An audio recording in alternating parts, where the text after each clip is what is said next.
If your brain craves a little less bronze, sneak away from the Olympics and visit the No.3 Art District.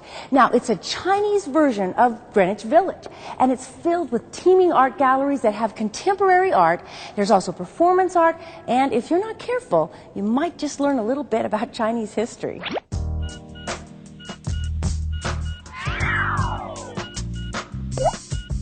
Locals often call this area 798 Art Factory.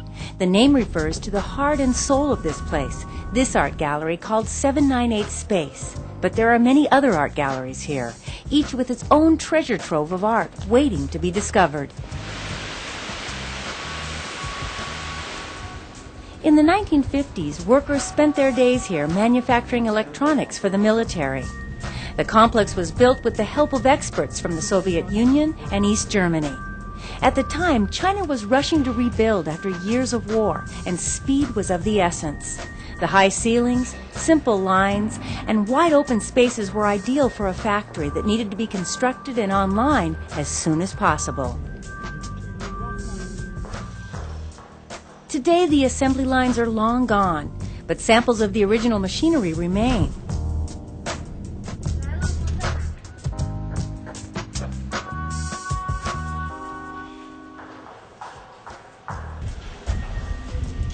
A stroll through this open, austere room is more than a look at some up-and-coming painters.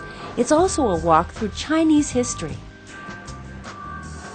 The faded red propaganda slogans that stand out against the gray walls are relics of China's Cultural Revolution.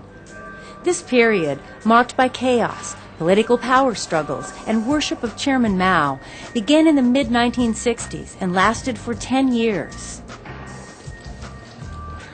The slogans proclaim the infallibility of the leader and his thought, but the art below would never have been displayed during that period of draconian censorship. The juxtaposition alone of propaganda and artwork are a testament to the passage of time in Beijing.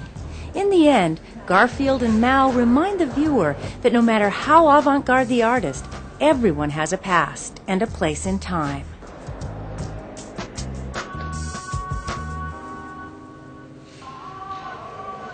This is edgy, modern art that actually makes you think. When I first looked at this picture, I asked myself, what was the significance of the blue, or was it there just to provide a contrast? And I didn't get it until I looked at both pictures together. So if you take a look at the first one, you see that the ladies in the background are judging the one in the front because maybe something's wrong with her. You take a look at the second picture and you realize the blue spot has moved. And now the blue spot is getting on everybody else. So when you pass judgment on somebody, you actually become guilty of the same exact thing.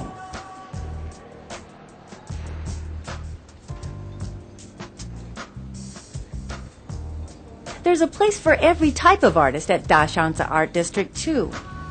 This is 798 Photo Gallery, the first to be entirely dedicated to photography featuring China.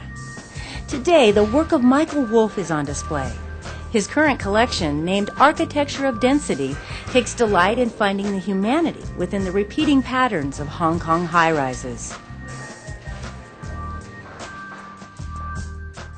The uniqueness of the 798 Art District has attracted the edgiest, most avant-garde, and most successful Chinese contemporary artists. If you love modern art, this is a spot you shouldn't miss. If your taste in art runs toward the surreal, a visit to Contrasts Gallery may be just the ticket. This exhibit by Luo Shi is a new and strange look at the concept of metamorphosis.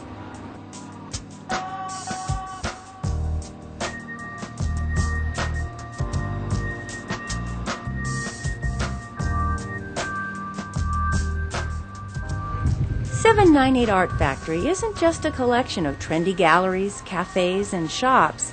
It's a community full of people who work and live right here.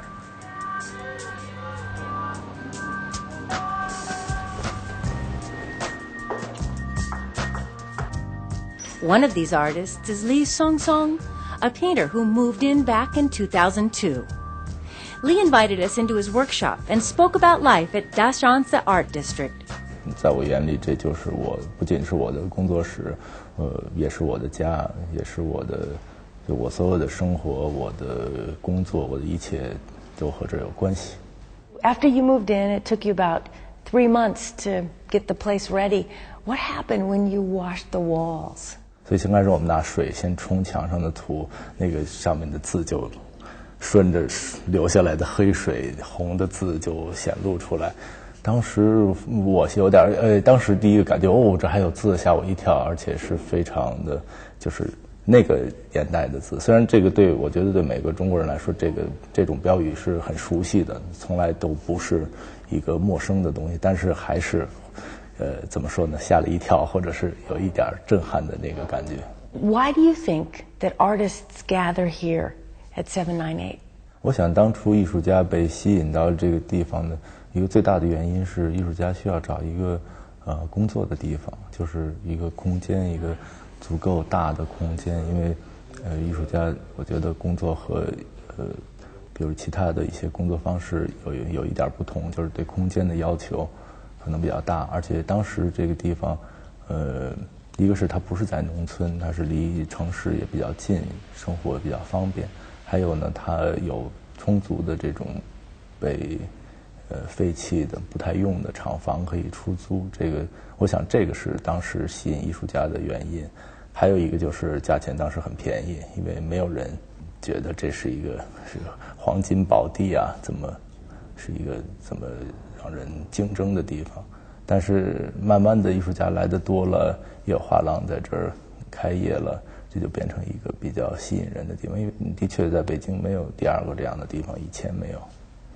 And what do you think the future is here?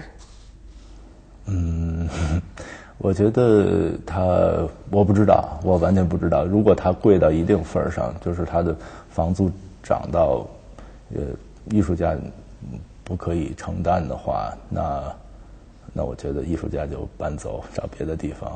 那可能有更多的商业性的机构，或者真正有付得起这个昂贵的租金的什么画廊，或者可以搬进来。这个我想规律总是这样的。